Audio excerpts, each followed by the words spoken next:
시편 30편 1절부터 5절까지 제가 한 절 읽고 그 다음 절 여러분들이 읽고 마지막 절은 우리 함께 한 목소리로 말씀 읽고 하나님 앞에 영광 올려드리기를 원합니다. 시편 30편 1절 여호와여 내가 주를 높일 것은 주께서 나를 끌어내사 내 대적으로 나를 인하여 기뻐하지 못하게 하심이니이다.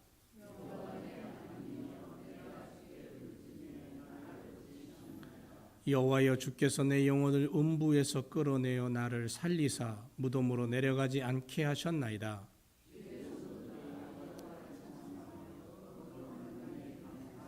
다 같이 그 노염은 잠깐이요 그 은총은 평생이로다. 저녁에는 울음이 기숙할지라도 아침에는 기쁨이 오리로다. 아멘. 할렐루야. 우리 옆에 분 앞뒤 계신 분하고 인사 한번 할까요? 주님의 이름으로 사랑합니다.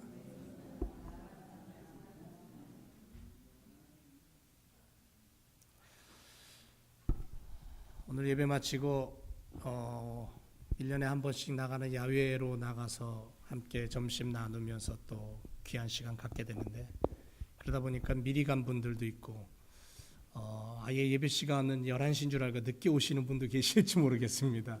예. 최선옥 권사님은 아예 연락이 안 되시고 걱정이 되는데 자, 오늘도 우리가 야외로 나가서 자연을 보며 하나님을 찬양하고 또 하나님께 감사하며 성도들과 교제 나누는 시간을 갖게 되는데 그 전에 말씀에 또 우리가 귀를 기울이고 하나님 말씀 앞에 서기를 원합니다. 오늘 말씀의 주제는 내가 주를 높입니다랍니다. 내가 주를 높이겠습니다. 이화여자대학교 총장님이셨던 분이 있습니다. 많은 인재들을 정말 훌륭하게 배출했던 김한란 여사님. 이분에 대한 이야기가 참 많이 있습니다만은 한 번은 한국의 대표 사절단으로 미국을 방문한 적이 있었는데 한 호텔에 유숙했는데 그날 밤에 갑자기 배가 아파서 죽을 지경이었답니다. 너무 아프다 보니까 배를 움켜쥐고 하나님 앞에 이렇게 기도했대요. 하나님, 저는 국가대표로 이곳에 와 있는데 이 사명에 지장 없도록 주님 사랑을 베풀어 주세요 하고 그 밤에 그 배를 붙잡고 그렇게 하나님 앞에 밤새도록 주여 주여 하면서 기도했다라는 그런 이야기가 있습니다. 아픔이 와도 또 어떤 어려움이 와도 모든 것을 주님께 맡기고 주님을 바라볼 수 있는 신앙의 모습. 이분이 마지막 남긴 유언이 뭐냐면 내 호흡이 끊어지거든 슬퍼하지 말아라. 슬퍼하지 말고 내가 천국에 들어가니까 승리의 노래, 승전가를 장엄하게 불러다오. 그런 유언을 남겼다고 합니다. 그래서 그 후배들이 장례식을 치를 때 영광의 찬송을 드렸다는 이야기는 아주 유명한 이야기 아닙니까? 우리가 살아생전에 주님을 높이고 주님을 사랑하고 그렇게 살다가 주님 앞에 섰을 때에 주님이 야 수고했다 어서 와라 이렇게 주님 품 안에 안기는 우리들의 신앙이 되기를 원합니다. 오늘 본문에 보면 다윗은 하나님께 기름 부음 받은 왕이 됐습니다. 왕이 되기 전까지 일생 동안 이 세상에 속한 사람들, 이 세상에 속해 살면서 극한 투쟁을 전개하며 살아갑니다. 한순간도 이 전쟁이라는 단어를 떨칠 수 없는 그러한 우리 인생을 살아가면서 그럼에도 불구하고 한순간도 단절도 없이 끊임없이 신실하게 지켜주시고 함께 하시는 하나님이 계시다라는 것을 기억한다면 얼마나 감사한 신앙의 모습으로 살아갈까. 다윗이 그렇게 살았다는 거죠. 하나님께서 허락하시지 않는 일, 인구조사를 얘기하는데요. 하나님께서 허락하지 않는 일을 하다가 결국은 하나님 손에 맞아요. 징벌을 받아요. 그럼에도 불구하고 이 사건을 통해 다윗은 하나님의 신실하심을 더 크게, 하나님의 은혜를 더 크게 체험합니다. 그리고 하나님 앞에 서요. 그래서 본문에 다윗이 원하는 주제는 뭐냐면 높이자라는 거예요. 높이자. 높여라. 여호와 그분을 내가 높이겠다. 여호와여 내가 주를 높이겠습니다. 주의 이름을 높이는 자가 되겠다라는 고백. 모세가 광야에서 뱀을 듭니다.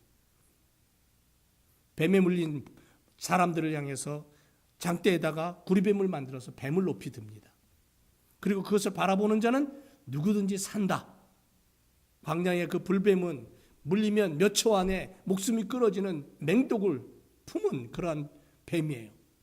그래서 여기저기서 물려서 죽어나가요. 막 이 성도 저 성도 할 것 없이 다 죽어가는데 하나님 앞에 기도했더니 구리뱀을 장대에 만들어서 높이 들어라. 그리고 그걸 바라보면 산다. 이게 말이 안 되는 얘기인데 그 당시 땐 그게 말이 됐어요. 높이 세웠고 바라보니까 살았어요. 뱀에게 물린 자가 그걸 바라보니 독이 온몸에 퍼지지 않고 살았어요. 죽지 않았어요. 모세가 두 팔을 높이 들었어요. 그랬더니 여호수아의 군대가 이겨요. 아멜렉과 전쟁할 때. 모세의 팔이 피곤해서 내려오니까는 전쟁에서 져요. 아론과 훌이 쫓아가가지고는 한쪽 팔씩을 잡아가지고는 들어 올렸더니 여호수아 군대가 아말렉을 쳐부수고 승리했다. 여호와 니시의 하나님을 노래하는 그러한 사건이 나타나지 않습니까? 우리가 두 손을 들고 고개를 들고 우리의 마음을 높이 들고 살아계신 우리 하나님을 높이는 그러한 믿음의 삶을 우리가 살아야 될 줄로 믿습니다. 그렇다면 오늘 본문의 다윗은 어떤 모습으로 그 여호와 하나님을 높이고 있는지 다윗을 보고 우리도 그렇게만 해도 우리는 21세기 위대한 믿음의 사람이 될 수 있는 거예요. 첫째는 구원하여 주신 여호와 내 주님을 높입니다. 이런 고백을 해요. 여호와여 내가 주를 높일 것은 주께서 나를 끌어내사 내 대적으로 나를 인하여 기뻐하지 못하게 하셨습니다. 끌어내사. 절대절명의 위기 속에서 건져주시는 구원. 죽어야 될 그 순간에 극적으로 회생하게 하는 그 놀라운 축복. 로마서 5장 9절에 이제 내가 그 피를 인하여 의롭다 하심을 얻었은즉 더욱 그로 말미암아 진노하심에서 구원을 얻었다 그랬어요. 우리는 예수 그리스도로 말미암아 진노 속에서 구원을 얻은 자예요. 구원의 은혜를 안다는 것은 구원을 위해 목숨을 버리고 피 흘리셨던 예수님의 십자가를 아는 거예요. 내가 구원받았다 그러는 것은 그 속에 뭐가 있냐면 예수 그리스도의 죽으심을 기억하는 거예요. 십자가의 골고다를 기억하는 거예요. 그래야 구원이 와요. 여러분, 우리는 다 죄인입니다. 죄를 놓칠 수가 없는 인간이에요. 인간은 다 죄인이에요. 심지어는 세상에서 이 땅에 살아가는 동안에 유명한 성인이라고 하는 사람들을 우리가 손가락 꼽으면 대표적인 사람 맹자, 공자, 소크라테스, 석가, 불교를 창시한 석가까지 다 들어도 그 사람들이 얘기하는 것은 인생이 무엇이냐, 인생을 깨닫고 철학을 이야기하고 인생의 바른 길을 얘기했지만 구원을 얘기하지는 못해요. 생명을 주지는 못하는 거예요. 예수님이 땅에 오셔서 목숨을 버려서 당신의 목숨으로 우리의 죄를 해결하시고 생명을 주셨잖아요. 그래서 구원은 예수 그리스도밖에 없다는 거죠. 하나님은 다윗의 고백을 들으셔요. 다윗은 하나님을 높이고 있어요. 하나님의 이름을 찬양하고 있어요. 그 이유가 뭐냐면 마귀가 끌고 가는 어두움으로 나의 힘으로는 더 이상 버틸 수 없는 그러한 절박함 속에서 벼랑 끝에 쓴 거죠. 그런데 그때에 어떤 강한 힘이 나를 그곳에서 건져내시는 거예요. 구원해내시는 거예요. 말하자면 어제 뉴스 잠깐 보니까는 갑자기 폭우가 쏟아지면서 다리를 지나가다가 그 밀려 내려오는 계곡 물에 사람이 쓸려 내려가는 거예요. 그런데 마침 거기를 지나가던 구조대원이 그걸 보고는 그 사람을 건져내는 장면이 화면에 나오더라고요. 그게 구원이에요. 이 사람 그대로 뒀다간 쓸려 내려가서 죽어요. 지금 그 큰 배 한 척이 침몰했는데 선원들이 지금 어디로 갔는지 못 찾고 있다 그러잖아요. 한 달이 됐는데도 어디로 갔는지 몰라요. 망망대해 그 넓은 바다에 빠져서 폭풍이 몰아치고 허리케인이 몰아치고 파도가 산더미같이 몰려오는 그 위기 속에서 살아남을 수 있는 인간이 아무도 없다라는 거죠. 그런데 그 순간 강력한 힘이 우리를 끄집어내는 거예요. 건져내는 거예요. 구출해내는 거예요. 그래서 끌어내다라는 단어를 원문에 가서 찾아보니까는 딜리타니, 물웅덩이에서 끌어올리다라는 의미가 있는 거예요. 물웅덩이 속에서 끌어올리다. 수렁에 미로가 수렁에 빠졌어요. 움직일수록 점점 더 빠져 들어가요. 그러다 결국은 빠져서 나오지 못하고 죽는 거예요. 그런데 누군가가 줄을 던져줘요. 누군가가 손을 내밀어요. 그걸 잡았더니 잡고만 있는데 빠져나오는 거예요. 이게 끌어내는 거예요. 구원이에요. 다윗은 자신을 넘어뜨리고 모함하는 자를 내 대적이라고 표현합니다.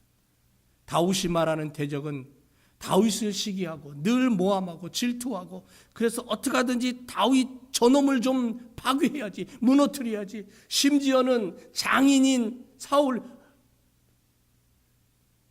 사울왕이 죽이려고 그렇게 쫓아다니죠. 그런데 안팎으로 모든 원수들, 모든 대적자들, 그러한 모든 대적자들 앞에서 다윗은 고백하기를 하나님이 나를 그 속에서 건져주셨다. 끌어내주셨다. 다윗이 잘못을 저지릅니다. 그리고 하나님 앞에 벌을 받습니다. 재앙이 내려옵니다. 하나님의 채찍을 맞습니다. 그리고는 하나님을 비방하는 자들은 오히려 다윗을 비방하고 조롱합니다. 그런데 하나님은 무엇을 들으시냐면 하나님을 믿지 아니하고 하나님을 사랑하는 자들이 실수하고 범죄하고 넘어지고 쓰러졌을 때 그들을 조롱하고 그들을 비방하는 소리에 귀를 기울이는 게 아니라 하나님의 자녀에게 귀를 기울이셔요. 그 신음소리에 귀를 기울이셔요. 다윗은 그 어려움 중에 하나님 앞에 엎드려 기도합니다. 하나님, 나를 건져주세요. 나를 도와주세요. 하나님, 나를 보호해주세요. 그때 하나님은 그 소리를 들으시고 회개의 소리를 들으시고 부르짖는 소리를 들으시고 그리고는 거기서 건져내시는 거예요. 원망하고 시기하고 비판하고 손가락질하는 자들의 그 모든 모습을 부끄럽게 만들고 그들을 파괴하시는 하나님. 얼마나 놀라운 하나님입니까? 이 하나님이 바로 우리 하나님이에요. 내가 하나님하고 부를 때에 바로 그런 하나님이 나와 함께 하시고 오늘도 우리를 지키실 줄로 믿습니다. 두 번째로 다윗은 어떤 하나님을 높이고 있냐면 성도됨을 인하여 높이고 있어요. 성도됨을 인하여. 여러분, 성도라는 게 무슨 뜻이냐면 하시딤이에요. 원문에 가서 보니까 우리말로 무슨 뜻이냐면 하나님의 언약의 백성이다라는 뜻이에요. 하나님의 언약의 백성, 하나님의 불변하시는 사랑을 받는 자, 하나님을 신실하게 믿고 신뢰하는 자, 거룩한 무리들. 다윗은 자신이 하나님 앞에서 성도됨을 인하여, 하나님 앞에서 자기가 성도됨을 인하여 하나님의 이름을 높이고 있는 거예요. 여러분, 그런 적 있습니까? 내가 교회의 일원이 되었고 내가 교회에서 성도님하고 불림을 받을 때에, 나를 누군가 불러줄 때에 내 마음속에 하나님의 이름을 높인 적이 있습니까? 나는 성도예요. 거룩한 무리예요. 하나님의 구별된 백성이 되었어요.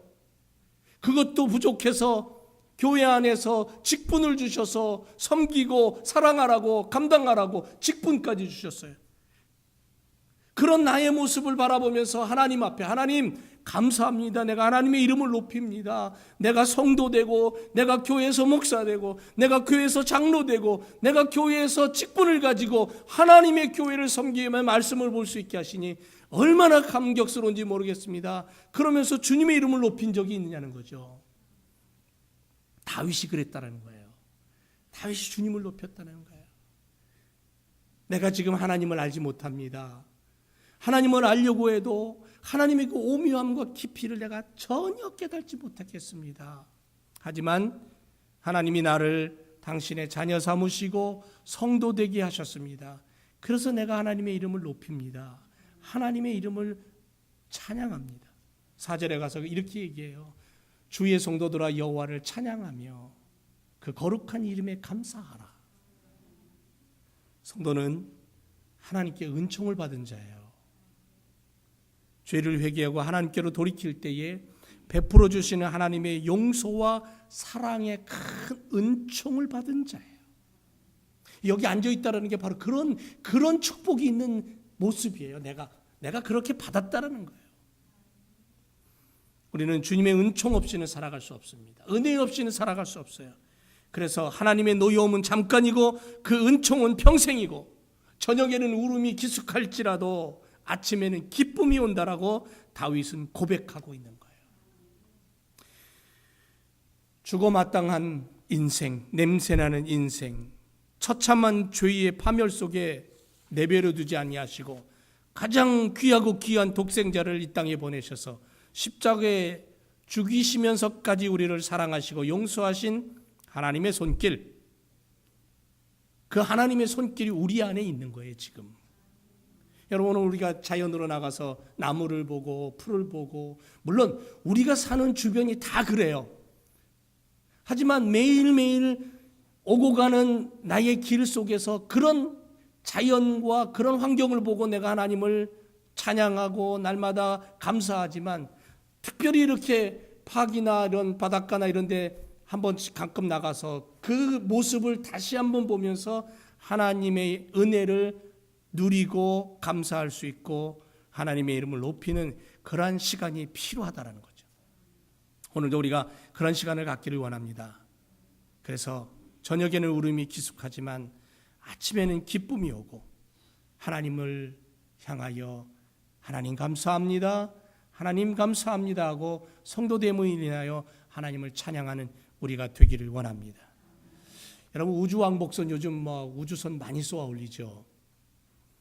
이 우주선을 쏘아 올리기 위해서 준비하는 과학자들은 사고가 날 확률을 어디까지 낮추냐면 100만 분의 1까지 낮춘답니다. 그러니까 100만 분의 1의 사고율까지 계산을 한대요. 천재들이 준비하는 거죠. 그러니까 거의 사고가 안 난다고 보면 되겠죠. 완벽한 준비를 말합니다. 그러나 여전히 그럼에도 불구하고 상상할 수 없는 사건 사고가 일어날 수 있다는 거예요. 인간은 영원히 하나님의 은혜 속에서 기도하지 않으면 살 수 없는 존재라는 거죠.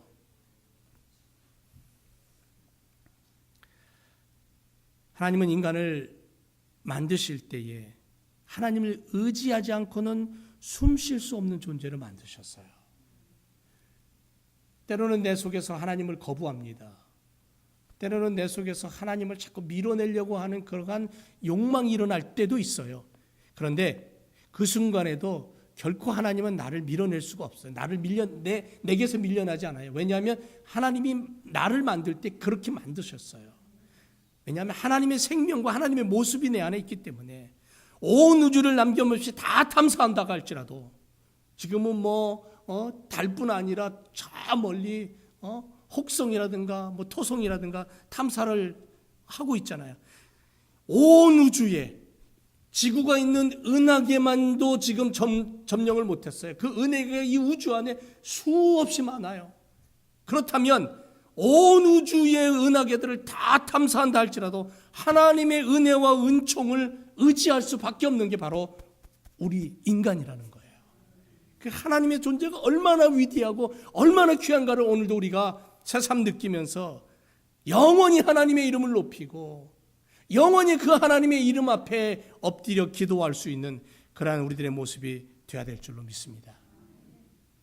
여러분, 하나님의 도움 없이 살아갈 수 있을까요? 나는 있습니다.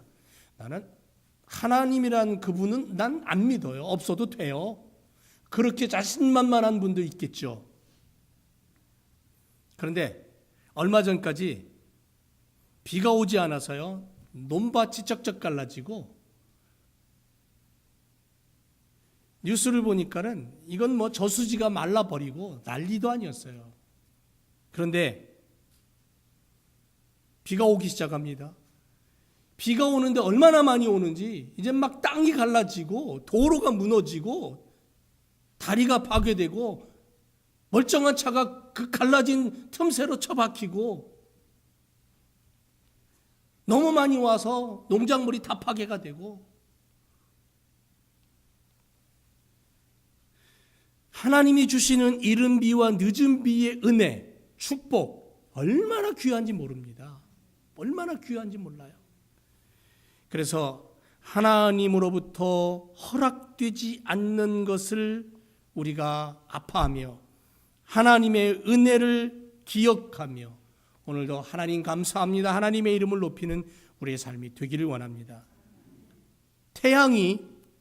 저 태양이 한 발자국만 다가오면 우리는 타서 죽어요. 재가 돼버립니다. 그런데 그 태양이 한 발자국만 만약에 뒤로 물러나 버린다면 우리는 어떻게 되냐면 추워서 얼어 죽어요. 정확하게, 세밀하게, 완벽하게 그렇게 우리를 기억하시고 그렇게 만드신 하나님의 그 창조의 손길을 우리는 오늘도 기억해야 됩니다. 여러분, 환경오염으로 지구가 지금 얼마나 파괴됩니까? 이상기온으로, 지구온난화로 얼음이 막 북극의 얼음이 녹아가고 천재지변이 일어나고 인간은 지구를 파괴하면서 살아갑니다. 그러나 그럼에도 불구하고 하나님의 보호가 잠시라도 떠난다면 인간은 당장에 진멸하고 파괴되고 없어질 것입니다.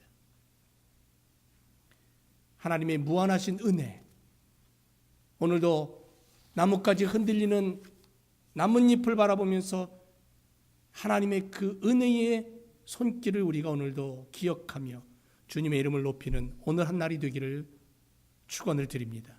그 다음에 마지막으로 다윗은 이렇게 고백합니다. 8절에서 12절에 가니까 믿음을 주신 하나님을 인하여 내가 주를 높이겠다라는 거예요.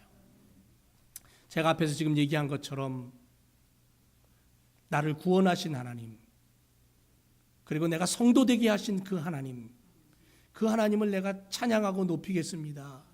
저녁에는 울음이 기숙하지만 아침에는 기쁨을 주시는, 결코 영원히 나를 버리시고 고통 속에 묻어두시지 않고 나를 구원하시고 건지셔서 당신의 자녀 삼으시고 거룩한 무리 성도 되게 하신 그 하나님의 이름을 높입니다 라고 내가 고백할 수 있는 건 뭐가 있기 때문이에요? 믿음이 있기 때문 아닙니까? 믿음이 내 마음속에서 겨자씨만한 믿음이라도 있다면, 아니 먼지만한, 한국은 미세먼지 때문에 고통스러워한다는데 미세먼지만한, 인간의 눈으로는 보이지 않고 초현미경으로 볼 수밖에 없는 그 미세먼지만한 믿음이라도 내 안에 있다면 나는 오늘 하나님의 은혜를 누릴 수 있는 삶을 사는 거예요. 믿음은 우리의 상식과 경험을 통해서 드러나는 것만을 바라보는 게 아닙니다. 믿음은 보이지 않으나 보이는 것처럼, 바랄 수 없으나 바라는 희망과 꿈을 꾸는 것이 믿음이에요. 다윗은 그 믿음의 사람이었어요. 그래서 그는 그 믿음을 가지고 기도했던 거예요. 오늘도 우리가 다윗과 같은 믿음의 사람이 되기를 원합니다. 바지가 흘러내려가도 하나님을 향하여 찬송하며 믿음을 가졌던 다윗 아닙니까? 영원히 하나님의 이름을 높이고 하나님 감사합니다, 변함없는 믿음으로 하나님을 바라볼 수 있는 그런 삶을 산다는 것이 얼마나 감격스러운지 몰라요.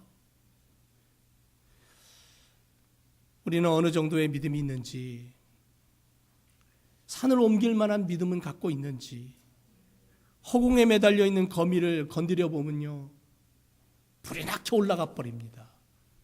보이지 않아요. 그런데 타고 올라가 버려요. 가만히 보면 줄을 타고 올라가는 거예요. 보이지 않지만 타고 올라가는, 가늘어서 사람의 눈으로는 잘 볼 수 없어요. 거미는 허공에 매달려 있는 동안에는 무언가에 붙어 있는 거예요. 어떤 힘이 급히 그를 끌어 잡아당기는 것처럼 거미는 건들면 올라가 버립니다. 사라져 버립니다. 하나님의 손길은 우리의 눈에 때로는 보이지 않아요. 때로는 보이지만 거의 보이지 않아요. 그러나 무언가가 와서 우리에게 충격을 주고 우리를 건들면 하나님의 그 강력한 손길이 우리를 막으시는 거예요. 보호하시는 거예요. 그래서 우리는 하나님의 보호하심 속에, 하나님의 울타리 속에, 하나님의 역사하시는 강력한 힘 속에 살아가는 그러한 하나님의 자녀들인 줄 믿습니다. 이렇게 믿고 고백하는 게 믿음이에요. 이게 믿음이에요. 이 믿음으로 살아갈 때 내가 하나님을 경험하는 거예요. 이 믿음으로 내가 설 때에 내가 하나님의 역사를 체험하는 거예요. 그래서 믿음은 뭐냐면요, 신뢰하는 거예요. 신뢰하는 거. 여러분, 은행에다가 돈 맡기죠. 미국은 참 재미난 게 은행에다 돈을 맡겨도 이자가 거의 없어요. 거의 이자가 안 붙어요. 그런데도 거기다 맡겨요. 여러분, 비행기 타죠. 비행기를 타고 내가 보스턴에서 LA까지 간다라고 알아요. 태워다 줄 거라고 내가 알아요. 하지만 비행기를 내가 타야만이 그 비행기를 내가 신뢰하는 거고 그 조종사를 신뢰하는 거예요. 내가 비행기에 타고 내 몸을 실어야만이 믿음을 행사하는 거예요. 나 믿고 있어요. 비행기가 내가 여기서 출발하면 여기까지 간다. 분명한 목적지가 있고 그 비행기는 분명히 거기 간다라고 나는 알아요. 그런데 내가 그 비행기에 내 몸을 맡길 때만이 나는 믿음을, 내가 믿고 있었던 그 믿음을 행사하는 거예요. 알렉산더 대왕이 전투 때마다 그를 쫓아다녔던 의사 한 사람이 있었답니다. 근데 너무 가까우니까 이 의사와 알렉산더 대왕이 그 주변에 있는 어떤 참모가 질투하기 시작했어요. 미워하기 시작했어요. 그래서 몰래 알렉산더 대왕에게 편지를 보냅니다. 어느 아침에 대왕의 컵에 이 의사가 독약을 넣을 계획을 가지고 있습니다. 라고 거짓 제보를 합니다. 그 편지를 받아들고 며칠 지난 이후에 알렉산더 대왕이 참모들을 모으고서는 회의를 하는 자리가 있었어요. 그 아침에 그 참모들이 보는 앞에서 바로 그 의사가 건네주는 컵을 받아 들고 이 대왕은 이렇게 말합니다.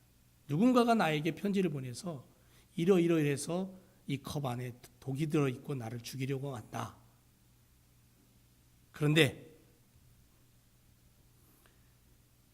나는 이 컵에 있는 물을 마실 것이다.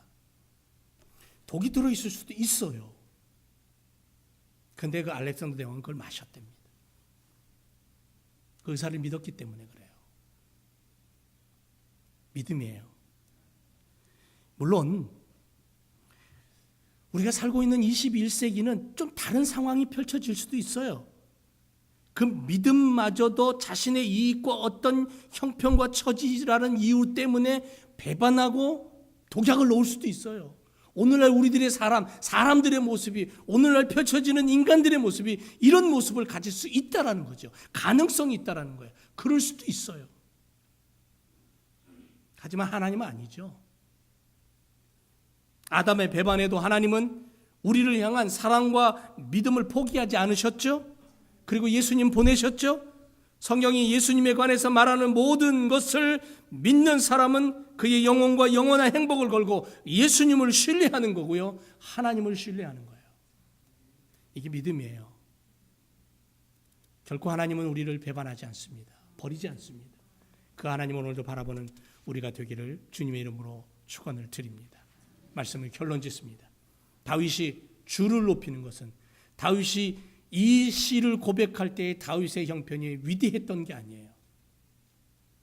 다윗이 고난 속에 있었던 겁니다. 그러나 그 고난 중에도 하나님을 높일 수 있었던 것은 바로 자기를 구원하시는 하나님을 붙잡았기 때문에, 성도됨을 거룩한 무리 속에 하나님의 백성으로 선택해 주신 그 하나님의 손길을 알았기 때문에, 그리고 더 나아가서 바로 그런 하나님을 향하여 나를 믿고 나와 함께 하시고 내 인생을 이끌어 가시는 그 하나님의 손길을 다윗은 보았기 때문에 믿음을 가지고 고백했던 거예요. 우리가 오늘도 그런 다윗과 같은 믿음의 고백을 주님 앞에 드리며 오늘 한 날 주의 이름을 높이는 그러한 삶이 되시기를 주님의 이름으로 축원을 드립니다.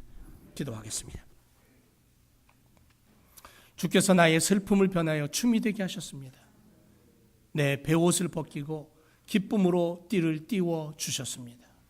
감사합니다, 주님. 고맙습니다, 주님. 그러므로 내가 주님을 높입니다. 오늘도 다윗의 고백을 들으면서 구원하시는 하나님의 손길을 고백하고 거룩한 백성 되게 하신, 성도 되게 하신 하나님의 그 은총을 감사하며 오늘도 내가 하나님하고 부를 수 있는 믿음을 주시고 믿음으로 살아갈 수 있는 믿음의 사람이 되게 하시니 주께 더 한 번 감사를 올려드립니다. 오늘도 사랑하는 성도들 자연의 속에서 다윗처럼 주의 이름을 높이며 사랑을 나누고 기쁨을 나누며 교제하고 함께 감사하는 귀한 한 날 되게 하시고 이제 한 주간 또 시작합니다. 이 한 주간도 주님의 이름을 높이며 찬양하며 믿음으로 살아가는 우리의 삶이 되게 도와 주옵소서. 예수 그리스도의 이름으로 기도드립니다. 아멘.